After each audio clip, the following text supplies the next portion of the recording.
Yo, what's good, Steeler Nation? Sit down right now. Drop everything you're doing because what Aaron Rodgers just said on the Pat McAfee show, less than 24 hours after the Steelers destroyed the Green Bay Packers 28-9 in the preseason opener at Acrisure Stadium, a game where Rodgers didn't play, sat on the sideline, and watched two rookies absolutely shred his former team, is the biggest NFL story of the entire weekend. I'm not exaggerating.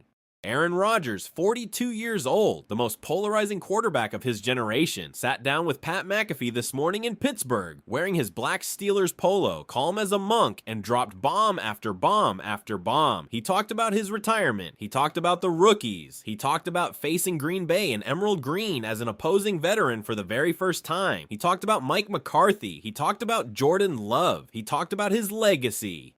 And he did all of it in the calmest, most vintage Rodgers way possible. With that faint smirk, that measured voice, that I know things you don't know energy that has defined his entire career. Let me walk you through every single word, because if you're a Steelers fan, if you're a Packers fan, if you're a football fan, this is a moment you don't want to miss. Real quick before we get into it, that like button is what pushes this video to every football fan across America. Takes 1 second. Massive impact on the channel. Smash it right now. Every single like matters. Context you need. The Pittsburgh Steelers just beat the Green Bay Packers 28-9 in preseason week 1 at Acrisure Stadium. Aaron Rodgers, the starter, the man McCarthy came out of Cowboys purgatory to reunite with, the man who signed his second one-year deal with Pittsburgh, didn't take a single snap. McCarthy split the reps between 3 backup quarterbacks. Veteran Mason Rudolph started, went 7 for 9 for 86 yards.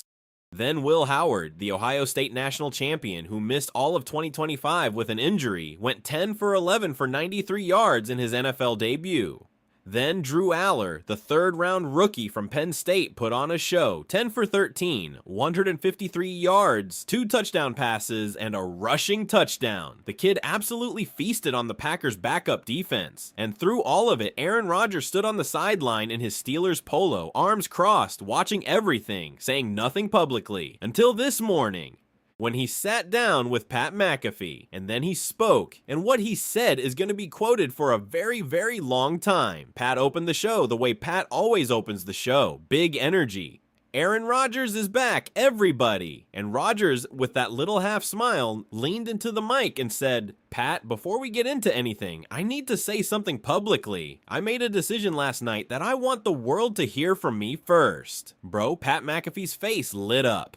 The 3 co-hosts in the studio all leaned forward, and Rodgers, with the theatrical timing of a man who has been doing this for 21 years, paused for like 4 full seconds. Then he said, "This is my last season, officially, on the record. This will be Aaron Rodgers' final year in the National Football League. I'm calling it. I'm giving y'all 1 more year of me, and I'm gonna give the Steelers everything I have left." My jaw hit the floor. Steelers Nation. Aaron Rodgers officially announced his retirement date on live television. Not "I'm probably done," not "we'll see," not the vague, coy Rodgers stuff we've been getting for 4 years. He said it, on the record. This is my last season. And you could see Pat processing it in real time, because Pat has known Rodgers for a decade. Pat has been the biggest Rodgers defender in media, and this was the first time Aaron said it with that level of finality. Every quarterback in NFL history who has publicly announced their farewell tour, Peyton Manning, Tom Brady, Ben Roethlisberger, has done it with a very specific reason, and Rodgers just did it in Pittsburgh in August 2026, unprompted, less than a day after his team blew out his former Packers. That is not an accident. That is a message Pat pushed.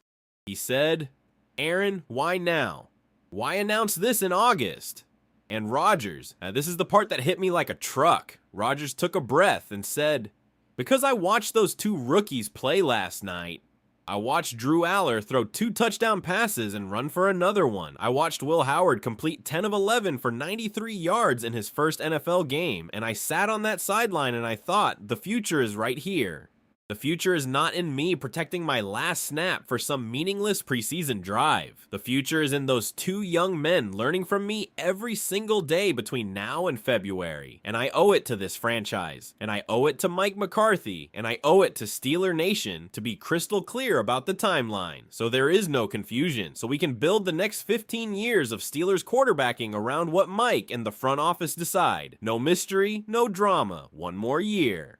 Then I ride off into the sunset. Yo, that was beautiful, and it was devastating because Aaron Rodgers just did the most professional, most selfless thing of his entire career. Yet he publicly cleared the runway for the Steelers to build around a young quarterback in 2027. He removed himself as the will he or won't he storyline that has been plaguing every one of his teams for the last 4 years. And he did it in a way that put Drew Aller and Will Howard on the map instantly. Every Steelers fan just watched their franchise's future get lit up in gold. But Rodgers wasn't done. Not close. Because then Pat asked him about the Packers. About watching Green Bay in green and gold from the opposing sideline for the first time. About Jordan Love. And this is where the interview got incendiary. Rodgers said, "Pat, I love the Green Bay Packers. I gave 18 years of my life to that organization. I won a Super Bowl there. I won 4 MVPs there. I'll be in that Hall of Fame Ring of Honor at Lambeau one day, but I want to tell the truth about last night. Watching the Packers organization in that visitor's locker room, watching the way they've handled Jordan Love for the last 3 years, I have some really complicated feelings. Jordan is a great kid. Jordan is going to be a great quarterback, but that organization abandoned everything I helped build after they traded me. The offensive philosophy changed. The receiver room got dismantled. The culture I helped create with Matt LaFleur and Nathaniel Hackett has been diluted. And I looked at that team last night and I thought, that is not the Green Bay Packers I loved. That's a franchise that made a choice about its identity when they moved on from me, and they've been paying the price ever since." Whoa, whoa, whoa. He just went nuclear on the Packers organization on live television in his farewell announcement interview.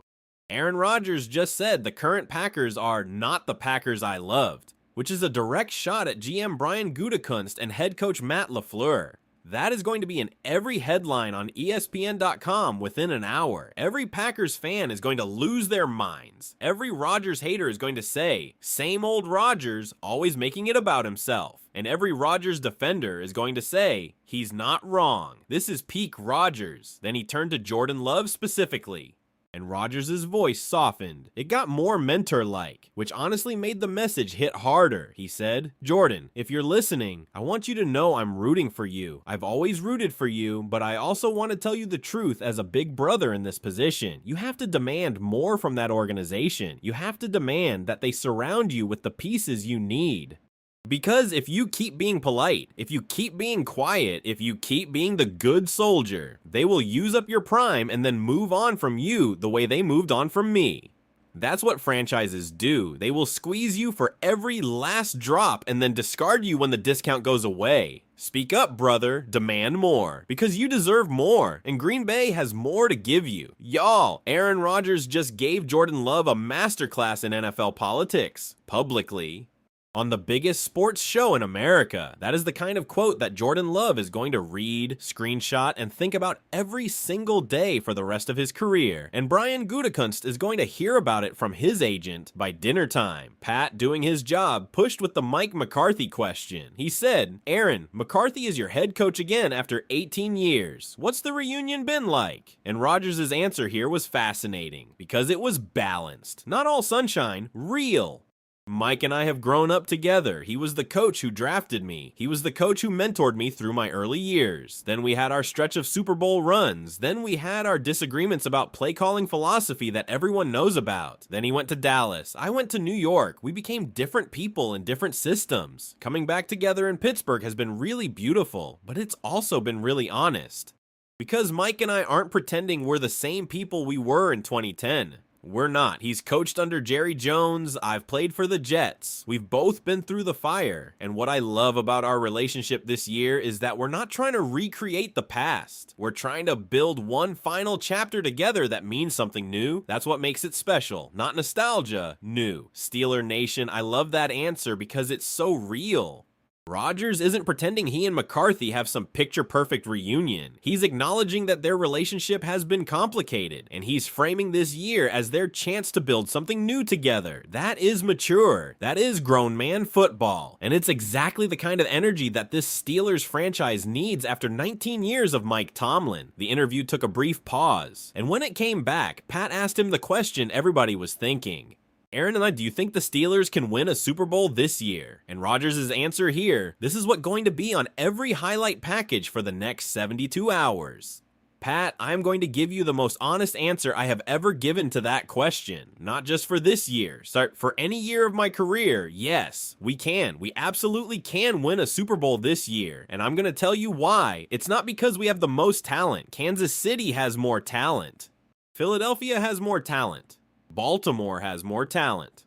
Buffalo has more talent. We are not the most talented team in the AFC, but we have something none of those teams have. We have desperation. We have a 42-year-old quarterback with 1 year left. We have a head coach on his last shot to win in Pittsburgh. We have 2 rookies who are going to be hungry for reps and hungry to prove they belong. And we have a front office that just handed me 1 more year to get it done.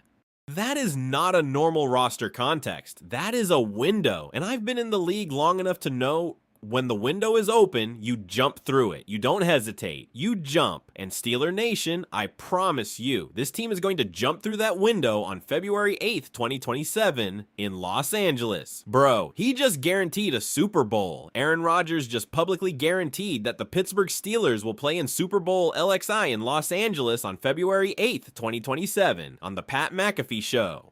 In his farewell announcement interview, in the same breath where he said Kansas City, Philly, Baltimore, and Buffalo all have more talent, that is either the most audacious quote of the year, or it's the setup for the greatest final chapter in modern NFL history. And I don't know which one it is, but I know that every single opposing head coach in the AFC is going to have that quote taped to their locker room wall by Monday morning. The final moment came at the very end. Pat asked him about his legacy, about how he wants to be remembered, and Rodgers' answer here was the softest, most vulnerable thing he said all interview. I want to be remembered as a quarterback who never made it easy for the people around him. That's the honest truth. I want to be remembered as a guy who demanded excellence, who demanded truth, who demanded that the people in the building rise to the level I was trying to set, and I know that made me difficult sometimes. I know I was a lot. I know there are coaches and teammates and front office people who probably would have preferred a more polite version of Aaron Rodgers, but that's not who I am. And that's not what champions look like. Champions are demanding. Champions are uncomfortable. Champions push everyone around them past their limits. And if my legacy is that I was the difficult quarterback who won a lot of games and demanded the world of everyone around me, I'll take that legacy every single day. Because at the end of my career, when I look at what I built, I'll know I never cheated the game. Steeler Nation, I got chills because Rodgers just did something almost impossible. He framed his own legacy with brutal honesty in the middle of his farewell announcement. He didn't spin. He didn't pretend to be different. He owned his complicated career with the calm confidence of a man who has already made peace with it. That is a legend saying goodbye on his own terms. And I'm going to remember that quote for a very long time.